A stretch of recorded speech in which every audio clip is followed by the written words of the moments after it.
예, 오늘은 성경 통독을 위한 구약개론 세 번째 시간 갖도록 하겠습니다. 우리가 구약개론을 갖는 이유는 성경을 읽자라는 것입니다. 그래서 매일 저희가 카톡방에서 성경을 읽는데 참 많은 은혜를 이렇게 주셔서 너무나 주님께 감사를 드립니다. 혹시 조금 뒤처져 있는 분들 계시면 많이 격려해 주시고 같이 함께 말씀의 길로 걸어가길 원합니다. 성경 통독을 위한 구약개론, 여기서 저희가 좀 살펴보는 건 연대기적 흐름을 통해, 시간적인 흐름을 통해 구약을 전체적으로 한눈에 볼 수 있는 그런 시간을 저희가 갖고 있습니다. 총 시간적인 흐름으로 시대를 나눈다면 9개의 시대로 나눌 수 있다라는 것을 말씀을 드렸습니다. 처음 창세기니까 하나님께서 창조하셨잖아요. 창조시대, 그래서 창세기 1장에서 11장까지 창조시대가 끝나고 아브라함을 창세기 12장에서 부르시잖아요. 족장시대 이렇게 되는 것이고, 그러면 이제 창세기가 끝나죠.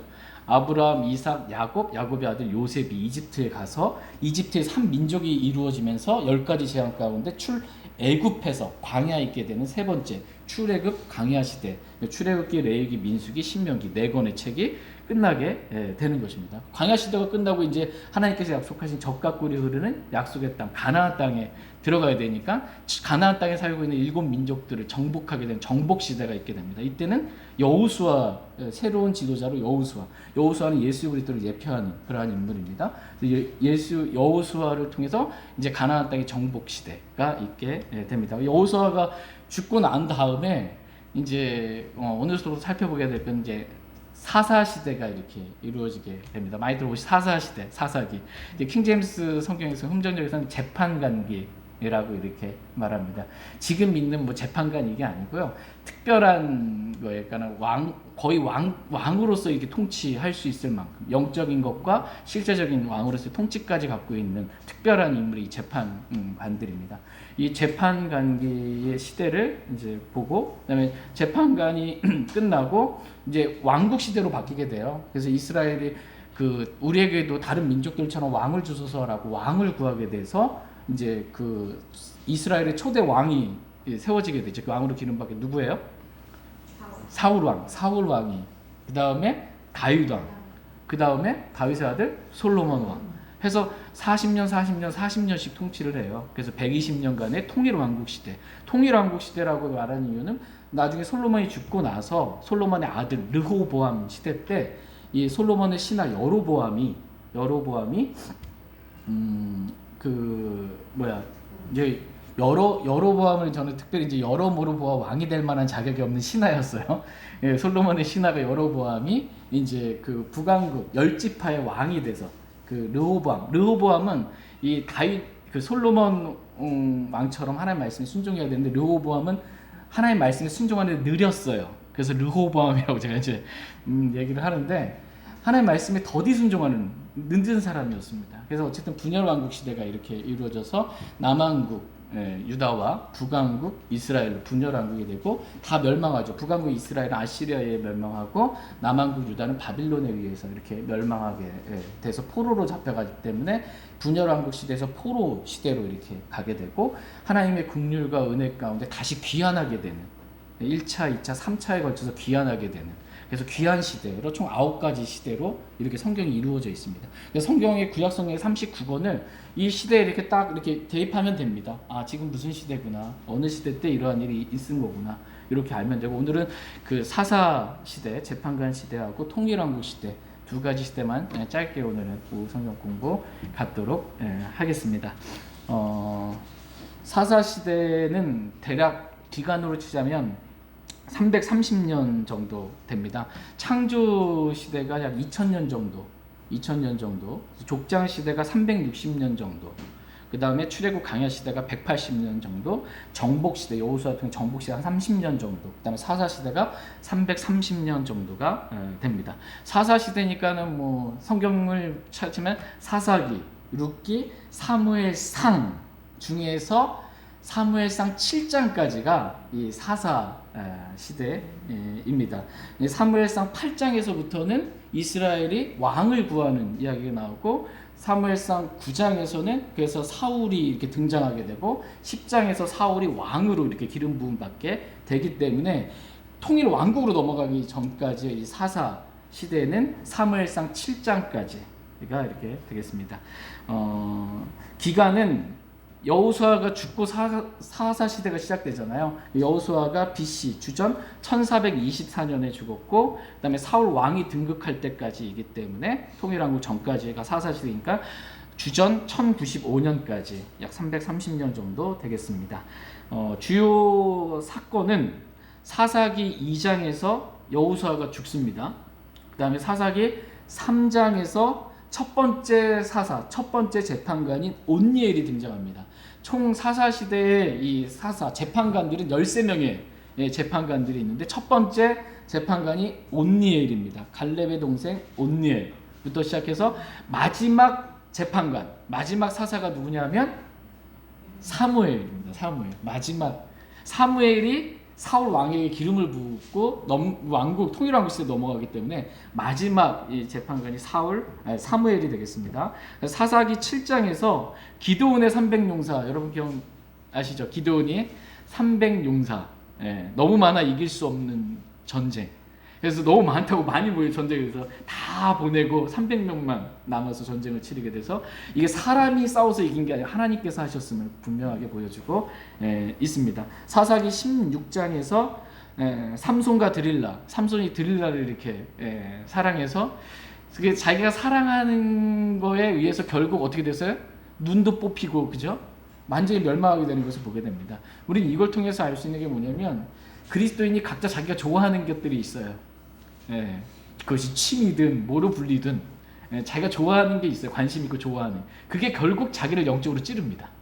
자기를 영적으로 망하게 만드는 것을 보게 됩니다.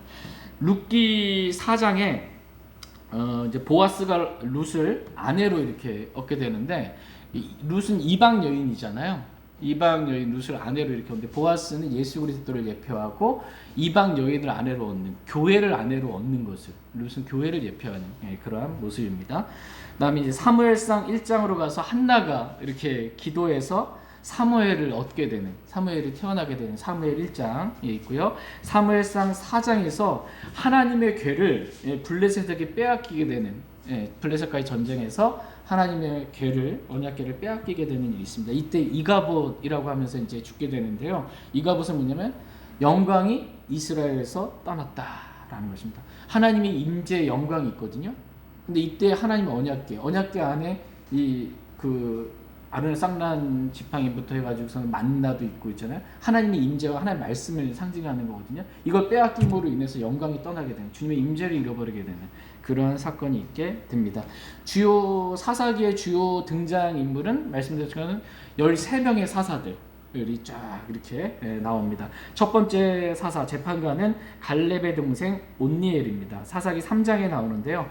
메소포타미아의 8년간의 압제가 있었을 때 이스라엘이 있고요. 이스라엘 주변국들이 있단 말이에요. 이스라엘의 주변국들이 계속 침략당하는 거예요. 마치 우리나라처럼 주변국들이 계속 침략당하고 속국 가운데 압제당하고, 그때 있을 때 재판관을 통해서 하나님께서 그 압제로부터 해방을 주시는 겁니다. 이게 이제 주로 재판관계의 주요 내용이에요. 그 재판관들의 이름만 바뀔 뿐이시지 각자 이스라엘이 하나님 말씀을 떠나서 자기 눈에 보기에 좋은 대로 행하다가 결국 압제 가운데 있게 되고, 하나님께로 들어와서 잘못했습니다 용서를 구하고 주님께 부르짖을 때 재판관을 보내주셔서 그 압제로부터 해방시켜주는 이야기가 또 동일한 패턴으로 계속 있게 되는 것입니다. 동일한 패턴으로. 그래서 이 온니엘은 이스라엘이 메소포타미아에 8년 동안 압제되어 있을 때 이 온니엘을 통해서 하나님께서 40년의 안식을 이스라엘에게 허락해 주십니다. 그 다음에 두 번째 사사 재판관이 에훗입니다. 에훗, 그럼 왼손잡이 에훗, 이렇게 딱 칼집까지 딱 이렇게 들어가는. 그래서 사사기 3장 모압에서 18년 동안의 억압 가운데 하나님께서 이 왼손잡이 에훗을 통하여 80년의 이 안식을 허락해 주십니다. 여러분 한번 생각해 보세요.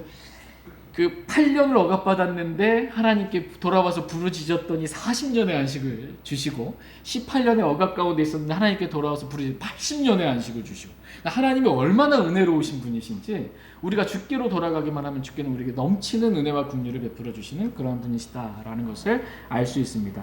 세 번째 사사는 삼갈입니다. 사사기 3장에 나오고 블레셋의 압제로부터 이스라엘을 건집니다. 네 번째 사사 재판관은 바락입니다. 바락은 여대원자 드보라, 여러분 기억나세요? 드보라, 여대원자 드보라의 도움을 통해서 이 바락이 가나안 왕 야빈을 20년의 이 압제 가운데 하나님의 은혜로 40년 동안의 안식을 허락해 주십니다. 그 내용이 사사기 4장 5장에 있습니다. 다섯 번째 사사 재판관은 사사기 6장에서 8장에 기록되어 있는데 기드온입니다. 기드온. 여러분 기드온 아시죠? 7년간의 미디안의 이 압제에서 40년간의 안식으로 하나님께서 기드온을 통해 허락해 주십니다. 그리고 이제 기드온을 통해서 엄청난 이 안식을 이스라엘이 누리게 되잖아요. 그러고서 이제 기드온의 아들들 가운데 이 아비멜렉이 다른 아들들 다 죽이고 자기가 스스로 이렇게 재판관이 되려 했는데 이 아비멜렉은 껴주지도 않습니다. 그래서 올바른 하나님께서 인정하신 재판관이 아니기 때문에 스스로 그렇게 한 이 아비멜렉은 껴주질 않습니다. 그 내용이 어쨌든 사사기 9장에 기록되어 있고요. 여섯 번째 재판관은 돌라입니다. 사사기 10장에 기록되어 있고 23년의 안식을 하나님께서 허락해 주시고 일곱 번째 재판관은 야일인데 사사기 10장에 기록되어 있고 22년의 안식을 허락해 주십니다. 아마 짧게 기록되어 있을 거예요. 여덟 번째 재판관은 창녀의 아들 입다, 창녀의 아들 입다에 대해서 사사기 11장에 기록되어 있고 암몬으로부터 18년 동안 억압되어 있는 6년간의 안식을 허락해 주십니다. 그 하나님이 더 많은 안식을 계속해서 주실 수 있는데 이 안식이 금방 끝나는 이유는 뭐냐면 금방 다시 또 죄로 돌아가는 거예요. 우리가 하나님 이번만 살려주시면 제가 주님의 뜻대로 살겠습니다 하다가 다시 또 좋아지면 또 죄 가운데 육신 가운데 빠지는 우리처럼 이스라엘이 조금 잠깐 거기서 벗어나면은 이제 또 다시 좀 좋아졌다 싶으면 다시 또 죄 가운데 가고 이 반복인 것입니다. 그래서 더 많은 안식을 주고 싶어도 그들이 죄 가운데 안식을 잃어버리게 되는 것입니다. 아홉 번째 재판관은 입산입니다. 사사기 12장에 나와 있고 7년간의 안식을 하나님 허락해 주시고 열 번째 재판관은 엘론이고요. 사사기 12장에 기록되어 있고 10년간의 안식을 주십니다. 11번째 재판관은 압돈이고요. 사사기 12장에 기록되어 있고 8년간의 안식을 허락해 주십니다. 삼손, 여러분 너무 익숙한 인물이죠. 삼손 12번째 재판관입니다. 사사기 13장에서 16장까지 블레셋과의 이 40년간의 억압에서 20년의 안식을 하나님께서 삼손을 통해 허락해 주십니다. 마지막 13번째 재판관은 사무엘. 사무엘. 그래서 사무엘, 사사기, 룻기, 사무엘상 7장까지 이렇게 사무엘상에서 1장에서 이제 사무엘을 얻게 되고 그다음에 그 사무엘 7장까지 사무엘상 7장까지가 이제 사무엘 관련된 이야기입니다. 블레셋과의 압제 가운데 하나님께서 사무엘을 통하여 크신 은혜를 베풀어 주시고 이스라엘의 이 통일 왕국 시대로 넘어갈 수 있도록 사무엘을 통하여 사울 왕에게 기름 붓게 하시는 그런 은혜가 있게 됩니다. 이러한 사사 시대를 통해서 영적으로 중요한 영적인 교훈을 이렇게 한 가지 우리가 살펴보게 되면 사사 시대 때 이스라엘 백성들은 여호수아가 죽고 나서 사사 시대잖아요. 여호수아가 살아 있을 때는 하나님 말씀대로 살았습니다. 여호수아가 살아 있을 때는 여호수아가 죽고 나서는 이제 어떻게 해요? 자기 눈에 보기 좋은 대로 다들 행하게 된 것입니다. 그랬더니 결과가 죄 가운데 가는 거고 이제 다른 민족으로 다 압제받게 되는 그러한 비참한 삶을 살게 되는 것입니다. 사사기 21장 25절 한번 보겠습니다.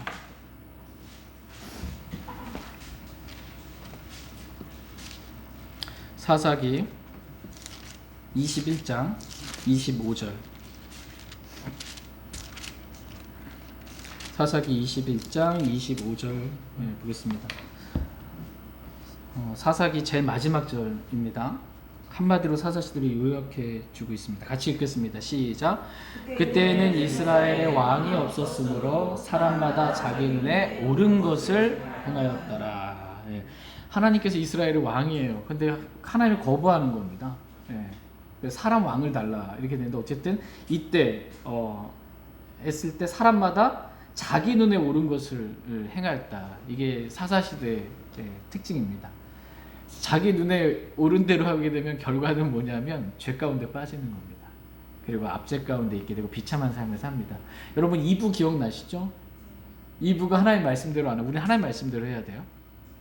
선악을 알게 하는 나무에서 나는 열매를 먹지 말라. 먹지 말라. 그럼 먹지 말아야 돼요. 근데 이부가 그 말씀을 잊어버리고 어떻게 했어요? 내가 보기에 보암직도 하고 먹음직도 하고 지혜롭게 할 만큼 탐스럽기도 하기 때문에 자기가 본대로 옳은 대로 행한 거예요. 이것만 먹으면 내가 지혜롭게 되고 뭔가를 얻을 수 있는 것처럼. 그러면 타락입니다. 그래서 우리 눈에 보기 좋은 대로 가면 안 되고 기록된 말씀대로 가야 됩니다. 기록된 말씀대로. 어쨌든 이렇게 자기 눈에 보기 좋은 대로 이렇게 행하다가 결국 죄 가운데 빠져 억압받는 비참한 삶을 살게 되었을 때 하나님의 은혜와 긍휼이 풍성하신 분이세요. 그래서 주께로 돌아와서 부르짖을 때 수많은 재판관들을 그때마다 주님께서 보내어 주셔서 그 죄 가운데서 억압 가운데서 이스라엘 다시 건져 주시고 그들에게 안식을 베풀어 주시는 하나님의 놀라운 긍휼과 은혜를 볼 수 있습니다. 이와 같이 저와 여러분들도 이 세상 살다 보면 죄 가운데 빠질 때가 있습니다. 내가 눈에 보기에 옳은 대로 행해서 죄 가운데 비참하게 죄의 종노릇하면 그러한 상태가 있을 수 있는데 그때마다 우리가 해야 될 것은 뭐냐? 주님을 기억하는 것입니다. 다시 주께로 돌아와서 주님께 자백하기만 하면 하나님이 신실하고 의로우셔서 우리의 모든 죄들을 용서해 주십니다. 그리고 우리에게 우리 죄를 씻어 주시고 우리에게 안식을 주시는 분이십니다.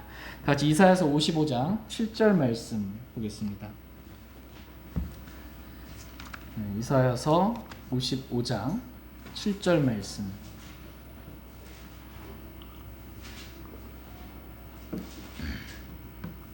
이사야서 55장 7절 말씀 같이 읽겠습니다. 시작. 사악한 자는 자기 길을 버리고 불의한 자는 자기 생각을 버리고 주께로 돌아오라. 그리하면 그분께서 그에게 긍휼을 베푸시리라. 우리 하나님께로 돌아오라. 그분께서 풍성하게 용서하시리라. 아멘. 사악한 자는 자기 길을 버리고 불의한 자는 자기 생각을 버리고 주께로 돌아오라 라는 것입니다.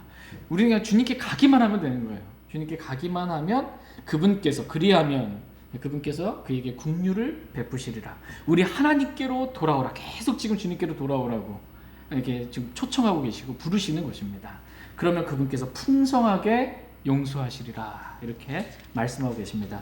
오늘 이 시간이 주님께 돌아가서 주님이 주시는 풍성한 긍휼과 은혜를 맛보는 귀한 시간 될 수 있길 원합니다. 이제 여섯 번째로 통일 왕국 시대에 대해서 이렇게 말씀을 살펴보도록 하겠습니다. 통일 왕국 시대, 왕이 처음 이스라엘에 세워지게 된 초대 왕이 사울 왕, 다윗 왕, 솔로몬 왕. 통치 기간은 각각 40년씩 432, 120년 이 통일 왕국 시대가 있었습니다. 성경으로 치자면 아까 우리가 사무엘상 7장까지 사무엘이 나오고 사무엘상 8장에서 이스라엘이 우리 다른 민족처럼 우리에게 왕을 주소서라고 사무엘상 8장에서부터 왕을 구하고 사무엘상 9장에서 다윗이 등장하고 10장에서 왕으로 기름 부음 받게 되는 사건이 있어서 사무엘상 8장서부터 통일왕국 시대로 가는 거예요. 사무엘상 8장, 사무엘상 끝까지, 사무엘하 끝까지 이 통일왕국 시대입니다. 그래서 사무엘상, 사무엘하, 그 다음에 성경이 뭐예요? 열왕기상, 그 다음에 열왕기상에서 열왕기상 11장까지가 통일왕국이에요. 11장. 11장까지가. 열왕기상 11장까지가 통일왕국 시대이고요. 12장에서는 아까 제가 말씀을 드렸던 것처럼 그 솔로몬이 죽고요. 그 다음에 그의 신하 여로보암이 이렇게 왕이 돼서 북왕국 이스라엘로 분열하게 되는 시대가 열왕기상 12장부터 이렇게 있게 됩니다. 그러니까 11장이 좀 근거가 좀 있어요. 창세기 1장에서 11장까지잖아요. 11장 바벨탑을 세워가지고서는 무너지게 되고 12장에서 아브라함 새롭게 부르시게 되는 것처럼 11장이 좀 뭔가 이렇게 있는 것, 탑을 세우는 것처럼 교만한 뭔가 있는 것 같습니다. 그래서 어쨌든 열왕기상 11장까지가 통일왕국이고 12장부터 분열왕국 시대로 가게 된다. 그 다음에 열왕기상 12장부터 해서 열왕기 하 나올 거 아니에요? 이건 분열왕국 내용이에요. 분열왕국의 내용들이고요. 그 다음에 역대기상, 역대기 하 나오잖아요. 역대기 하에서 9장까지, 역대기 하에서 9장까지. 여러분 성경을 이제 계속 쭉 읽어보면 아시겠지만 열왕기 상에 나와 있던 내용이 역대기 상에도 상하도 이렇게 좀 나오는 것들을 보실 수가 있어요. 그것은 이제 그 마치 주석과 같아요. 하나님께서 미리 열왕기상, 사무엘상 이런 데 기록해 주시고 역대기상, 역대기 하를 통해서 특별히 이때는 역대기는요 남왕국 왕들에 대해서 쭉 말씀해 주고 계십니다. 그래서 역대기 하 9장까지 해서가 이제 통일왕국 시대고 역대기하 10장에서부터 아까 또 얘기했던 동일한 내용이 나오는 거예요. 여로보암 때 그 솔로몬의 신하 여로보암 때 분열왕국이 되는 그 내용이 다시 한번 기록되어 있습니다. 그리고 나서 이제 시가서가 이어지잖아요. 시편, 잠언, 전도서, 이제 솔로몬의 노래, 이게 흥정의 솔로몬의 노래, 이렇게 아가서, 개혁성경에서 아가서, 노래 중에 노래, 뭐 아가서 이렇게 하는데 이게 시가서 이게 자체가 시편은 주로 누가 썼어요? 다윗 왕이 주로 시편 주로 이렇게 많이 뭐 기록을 했고, 그다음에 잠언, 솔로몬, 그렇죠? 근데 전도서, 솔로몬, 헛되고 헛되니 모든 것이 헛되도다. 다 누려봤던 그 솔로몬 왕이 살아보니 다 헛된 거다. 헤아려 새 것이 없다. 그죠? 예. 그래서 솔로몬의 노래, 아가서, 당연히 솔로몬. 그러니까 다 이거 뭐 다윗, 솔로몬, 통일 왕국 시대 때 있었던 그러한 기록된 말씀들입니다. 기간으로 보면 통일 왕이니까 사울 왕이 등장하게 되는, 등극하게 되는 주전 1095년에서 그다음에 마지막 통일 왕에서 솔로몬 왕이 죽게 되는 주전 975년까지 120년의 기간입니다. 통일 왕국 시대 때 주요 사건은 사무엘상 8장부터 시작되니까 이스라엘이 왕을 요구하고요. 사무엘상 10장에서 사무엘이 사울에게 왕으로 기름 부어주고, 사무엘상 15장에서 그 사울 이제 10장에서 왕이 됐잖아요. 사울이 아무것도 아닌데 왕이 됐단 말이에요. 자기를 아무것도 아니라고 생각하고 있다가 하나님께서 은혜 가운데 왕으로 세워주셨단 말이에요. 마음이 높아졌습니다. 그래서 하나님의 말씀에 불순종하게 되는 사건이 있는데, 이때 아말렉 족속 아각을 완전히 진멸하라고 그랬는데 그에 속한 모든 것들을, 근데 진멸하지 않고 어떻게 했어요? 일부는 나쁜 것은 다 진멸하고 좋은 것은 살려주면서 핑계는 자기가 가지려고 했던 건데 그 마음이 노략물에만 날아가서 자기에게 취하려고 했던 것이었는데 변명을 또 하죠. 하나님께 희생물을 드리려고 이렇게 했습니다 라고 이제 변명을 하는데, 이 사건 잠깐 보겠습니다. 사무엘상 15장. 사무엘상 15장.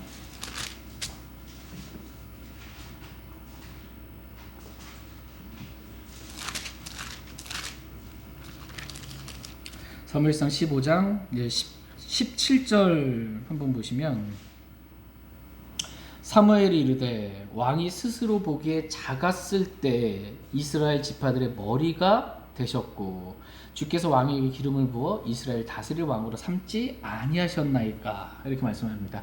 그러니까 사울도 자기가 스스로 자기 봤을 때 너 작았을 때 주님이 이스라엘의 머리를 왕으로 그렇게 세워 주셨습니다. 그런데 18절에 주께서 왕을 보내 이동하게 하시며 말씀하시기를 가서 죄인인 아말렉 족속을 어떻게 하래요? 진멸하라. 다 죽이라는 겁니다. 진멸하라. 그들이 소멸될 때까지 그들과 싸우라 이렇게 하셨는데 19절 같이 읽겠습니다. 시작. 그런데 어찌하여 왕이 주의 음성에 순종하지 아니하고 노략문에만 날아가 주의 눈앞에서 악한 일을 행하였나이까 하니. 지금 이 아무것도 아니었을 때 왕으로 사울을 세워줬는데 그의 마음이 주님을 떠나서 노략물에게 날아간 겁니다. 말씀을 떠나서 말씀대로 진멸하려는데 진멸하지 않고 아각도 살려주고요, 좋아 보이는 그 짐승들도 살려주게 된 것입니다. 노략물에만 날아갔다라고 이렇게 말씀하고 계시고, 그러면서 변명을 이제 하는데 22절 사무엘이 분명하게 말합니다. 22절, 23절, 22절 제가 읽겠습니다. 사무엘이 이르되 주께서 주의 음성에 순종하는 것만큼 번제 헌물과 희생물을 크게 기뻐하시나이까. 보소서 순종이 희생 헌물보다 낫고 귀를 기울이는 것이 수장의 기름보다 나으니. 거역하는 것은 마술죄와 같고 완고한 것은 불법과 우상 숭배와 같나이다. 왕이 주의 말씀을 버렸으므로 그분께서도 왕을 버려 왕이 되지 못하게 하셨나이다. 예. 거역하는 것은 마술 죄와 같고 완고한 것은 불법과 우상 숭배와 같다. 이렇게 완고한 거 하나님 말씀 앞에 완고한 거예요. 이 딱딱하게 굳어져 가지고 하나님 말씀 받아들이지 않고 거부하고 밀어내는 이 완고한 것, 이것에 대해서 말씀하고 계시고, 이 사울 왕이 주의 말씀 버렸잖아요. 말씀을 버렸다, 이 말의 의미가 뭐예요? 말씀대로 순종하지 않았다. 말씀대로 순종하지 않은 걸 말씀을 버렸다, 이렇게 성경은 말씀하시는 것입니다. 그러니까 하나님 말씀을 버린 자를 어떻게 하시는 분이세요? 그 자를 버리시는 분이시다 라고 이렇게 말씀하십니다. 그래서 사울 왕을 이것 때문에 버린 거예요. 말씀대로 사울 왕이 순종하지 않았기 때문에 그를 버리신 겁니다. 그래서 이스라엘의 왕이 되지 못하게 하셔서 한 장 넘기시면 열왕기상 16장에서 다윗이 등장하게 되는 겁니다. 다윗이. 이 사건으로 인해서 사울이 왕에서 물러나게 되고 다윗이 왕이 되게 됩니다. 그래서 그 사무엘상 16장에서 사무엘이 이제 베들레헴에서 다윗에게 왕으로 기름을 붓습니다. 그러니까 다윗 왕이 총 3차에 걸쳐서 왕으로 기름을 받아요. 베들레헴에서 한번 이때 이제 부음을 받고요. 그리고 나서 이 다윗이 왕으로 부음을 받았음에도 불구하고 하나님께서 그를 진짜 이렇게 다스릴 수 있는 실제적인 왕으로 세워주실 때까지 다윗은 어떻게 하고 있었어요? 사울 왕 밑에서 이렇게 계속해서 이렇게 고난과 핍박 가운데 도망다니는 그런 이렇게 삶을 살았던 거예요. 그 밑에 있으면서 다윗이 골리앗을 쳐서 죽여서, 그죠? 백성들이 마음이 사울이 아닌 다윗에게로 이렇게 가는 그 시기심 때문에 이 사울 왕이 죽이려고 하는 것입니다. 자기 왕국의 날들을 길게 하려고 다윗을 죽이려고 해서 그 다윗의 인생의 초반기는 진짜 계속 피해 다니고 도망 다니는, 말하자면 우리나라의 가장 그 특공 부대들 있죠. 특공 부대가 한 사람을 쫓아서 계속해서 이제 잡아 죽이려고 하는 거예요. 사울 왕의 특공 부대들을 다 보내가지고 이스라엘 전 지역 도시들을 다 다니면서 다윗을 잡아 죽이게 하는데 평생 도망 다니다가 2차로 이제 기름 부음을 또 다윗이 받게 되고 3차로 또 받게 되는 것입니다. 사무엘상 17장에서 다윗이 골리앗을 죽이고 사무엘상 25장에서 사무엘이 이제 죽게 되고요. 사무엘상 31장에서 사울과 요나단이 블레셋에 의해서 블레셋과의 전투에서 죽임을 당하게 됩니다. 사울과 요나단 기억나시죠? 사울의 아들 요나단이 다윗을 그렇게 여인의 사랑같이 그렇게 사랑했습니다. 그리고 이제 사무엘 하로 가서 사무엘하 2장에서 이제 사무엘상 끝은 이제 사울 왕하고 요나단이 죽음으로 끝나게 되는 거예요.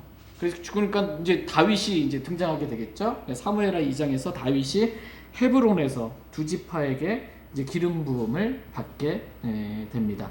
그다음에 사무엘하 5장에서 다윗이 헤브론에서 12지파에게 이제 기름 부음을 받게 됩니다. 총 이렇게 3차에 걸쳐서 베들레헴에서 한 번, 헤브론에서 두 지파, 그다음에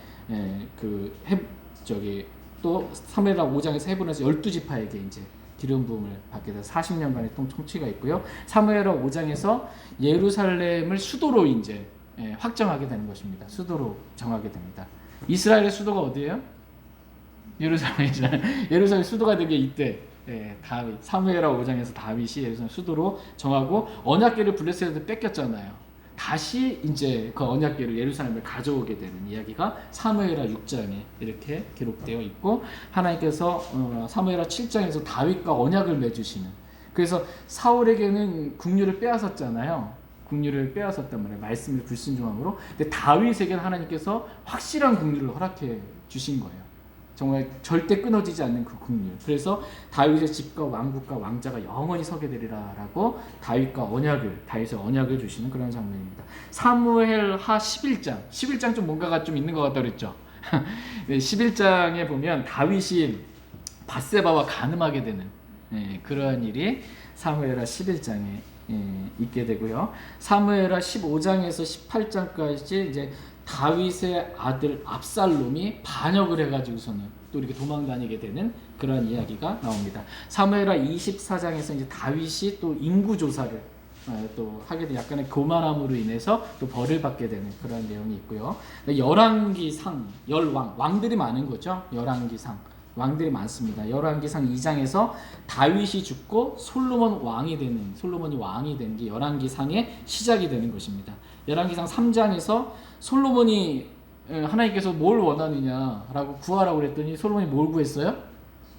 지혜를 구합니다. 이 백성이 너무나 많은데 내가 어떻게 이 백성을 다스리고 통치할 수 있겠습니까? 이 백성을 다스릴 수 있는 지혜와 명철을 제게 주십시오라고 구합니다. 지혜는 잠언에 보면 주 예수 그리스도를 나타냅니다.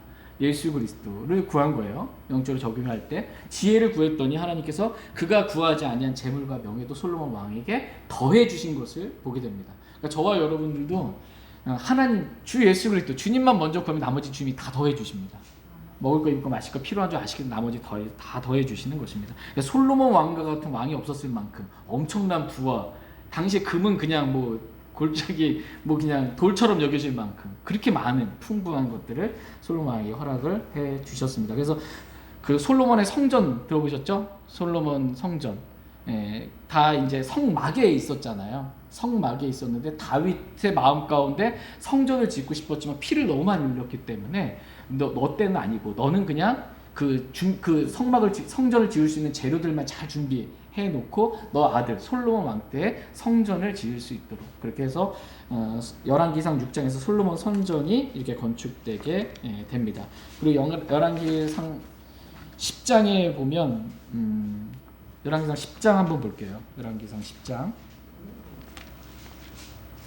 10장 7절 8절 말씀. 솔로몬 성전이 건축됐잖아요. 그리고 솔로몬의 이 명성이 막 전 세계에 퍼지게 된 거죠. 세바 여왕이 그 명성을 듣고 이제 오게 된 것입니다. 1절에 보면 세바의 여왕이 왔죠. 그래서 주의 이름에 관해 솔로몬의 명성을 듣고 와서 어려운 문제들로 솔로몬을 시험해 보려고 하는데 마음속에 있는 모든 것을 다 물어봐도 3절에 보니까 그 모든 것 질문들에 대해서 속 시원하게 진짜 솔로몬 왕이 하나님이 주신 지혜 가운데 다 이렇게 말해줄 수 있었던 것입니다. 그래서 4절서부터 8절까지 이제 한번 읽어보겠습니다. 4절 제가 먼저 읽을게요. 세바의 여왕이 솔로몬의 모든 지혜와 또 그가 건축한 집과 그의 상의 신분과 그의 신하들의 아는 것과 그의 일꾼들의 섬기는 것과 그들의 율법과 그의 장난하는 자들과 그가 주의 집에 올라갈 때 쓰는 그의 온막 풍부를 보고는 더 이상 정신이 없어서 왕에게 이르되 내가 내 땅에서 당신의 행적과 당신의 지혜에 관하여 들은 소문이 참되도다. 그러나 내가 와서 내 눈으로 그것을 볼 때까지 그 말들을 믿지 아니하였도다. 보라, 그들이 절반도 내게 말하지 아니하였으니 당신의 지혜와 번영은 내가 들은 명성보다 뛰어나도다. 당신의 사람들은 행복하도다. 당신의 이 신하들은 행복하도다. 그들이 항상 당신 앞에 서서 당신의 지혜를 듣는도다. 이 세바의 여왕이 솔로몬이 건축한 이 성전과 이런 모든 그가 했던 모든 지혜의 말들을 다 듣고 나니까 정신이 없는 거예요. 뭐 그래서 내가 멀리서 들었던 솔로몬에 관해서 왕이 들었던 그 소문 절반도 되지 않고 실제로 와 보니까 더 그 이상이라는 겁니다. 너무나 놀라운 지혜와 그가 가진 이것들을 본 거예요. 실제로 보니까 정신을 잃게 돼서 내가 들었던 소문 이것은 절반도 되지 않는다. 와서 보니 더 분명하고 확실한 더 많은 것들이 있었다라고 하면서 당신의 사람들은 행복하다. 얼마나 행복하니까 난 잠깐 와서 솔로몬에게서 나오는 이런 지혜의 말씀들을 듣고 좋았는데 당신의 신하들은 항상 그 앞에서 계속 말씀을 들을 수 있으니 얼마나 행복할까. 이 솔로몬 누구를 예표하는 거예요? 우리 주 예수 그리스도를. 그러니까 우리 행복한 사람들인 거예요. 주님의 말씀을 항상 대할 수 있다. 그 지혜의 말씀을 우리가 들을 수 있다. 매일 행복한 사람들입니다. 또 한 가지 어디서 더 본다면 세바 여왕이 이 솔로몬이 지은 성전을 보고 정신이 나갈 만큼 그렇게 너무나 아름답고 멋진 이거에 놀라잖아요. 그래서 우리가 셋째 하늘에 대해서 우리가 이 땅에서 들은 소문들이 있습니다. 셋째 하늘 천국은 이럴 것이다 라고 해서 성경에 기록되어 있는 이건 우리가 들은 것에 대해 절반도 안 되는 겁니다.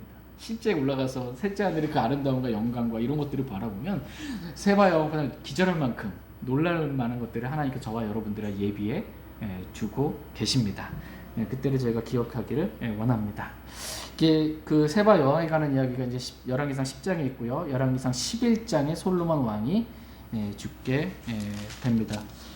열왕기상 11장에 또 보면 11장에서 또 솔로몬 왕의 마음이 또 주님을 떠나는 장면이에요. 그래서 많은 아내들을 그렇게 두고 우상 숭배에 이렇게 빠지게 되는 그러한 일들이 있게 됩니다. 열왕기상 11장 2절 끝부분에 중간에서 보면 그들이 반드시 너희 마음을 돌려 자기들의 신들을 따르게 하리라 하셨으나 솔로몬이 사랑에 빠져 이들에게 굳게 붙었더라. 이방 여인에게 붙은 거예요. 그래서 3절에 그에게 아내들 곧 왕비가 몇 명이에요? 700명과 첩이 300명이 있었는데 그의 아내들이 그의 마음을 돌렸더라. 그래서 4절 같이 읽겠습니다. 시작.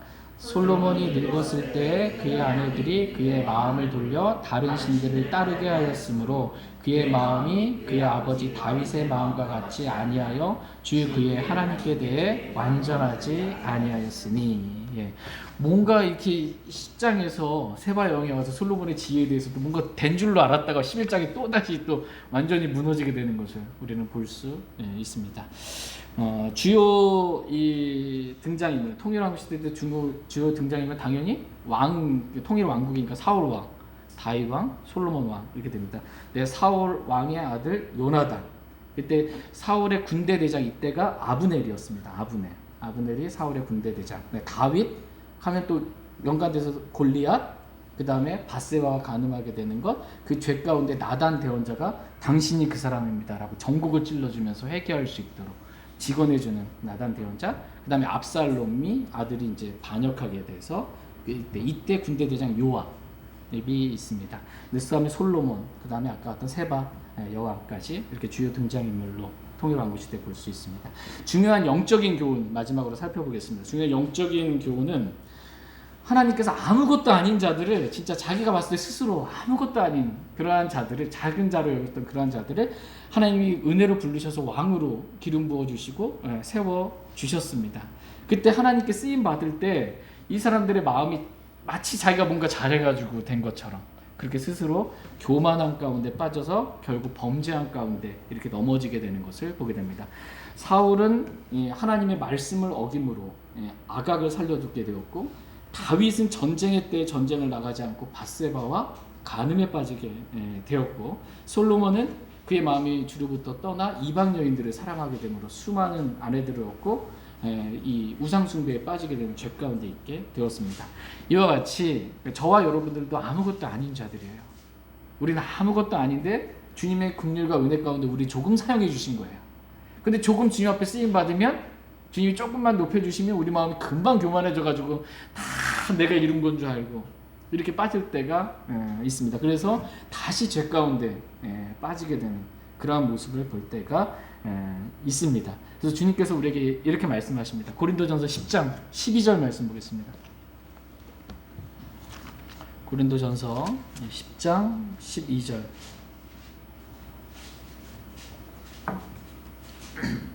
고린도전서 10장 12절 말씀. 같이 읽겠습니다. 시작. 그런즉 스스로 서 있는 줄로 생각하는 자는 넘어지지 않도록 주의할지니라. 아멘. 이 말씀이 우리 마음에 이렇게 확 다가오기를 원합니다. 스스로 서 있는 줄 생각하는 자는 넘어지지 않도록 주의할지니라 이렇게 말씀하십니다. 우리가 서 있는 이유는 우리가 뭔가 잘해서가 아니에요. 지금의 나의 나된 것은 하나님의 은혜입니다. 하나님의 은혜로 붙들어 주셔서 우리가 서 있을 수 있는 것이지 정말 내가 뭔가 잘해서가 아님을 우리가 보고 우리가 정말 하나님의 은혜를 기억하고 겸손한 마음 가운데 나를 붙들어 주신 하나님께 감사하기를 원합니다. 결코 우리 자신에게 뭔가 대단한 능력이 있어서 이렇게 된 게 아니고요. 모든 능력은 하나님께 있음을 우리가 기억할 수 있기를 원합니다. 고린도후서 3장 5절 말씀 읽고 오늘 말씀 마치겠습니다. 고린도후서 3장 5절.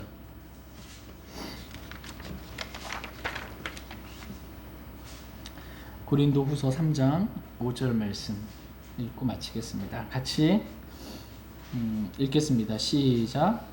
우리는 어떤 일이 우리 자신에게서 난 것으로 생각할 만큼 능력이 있지 아니하며 오직 우리의 능력은 하나님에게서 나느니라. 아멘. 우리는 어떤 일이 우리 자신에게서 난 것으로 생각할 만큼 능력이 있지 아니하며 라고 말씀하십니다. 여러분 능력 있으세요? 없어요? 그거 없어요. 우리 아무런 능력 없어요. 심는 자나 물 주는 자나 아무것도 아니로되 오직 자라나게 하시는 분은 하나님뿐이십니다. 하나님 모든 거예요. 우리는 아무 능력이 없습니다. 오직 우리의 능력은 하나님에게서 나느니라. 이렇게 말씀하고 계십니다. 우리에게서 나는 게 아닙니다. 하나님에게서 나요. 근데 하나님 우리 안에 거하세요. 그죠? 하나님이신 예수님 우리 안에 거하세요. 그러니까 나는 죽고 내 안에 계신 그리스도가 사시는 거. 이게 하나님의 능력이 나타나는 삶입니다. 이게 저와 여러분이 나는 아무것도 아닙니다. 정말 나에게 아무 능력이 없습니다. 오직 나의 능력은 하나님에게서 납니다. 라고 주님만 높일 수 있기를 원합니다. 네, 제가 기도하고 성경 공부 마치겠습니다.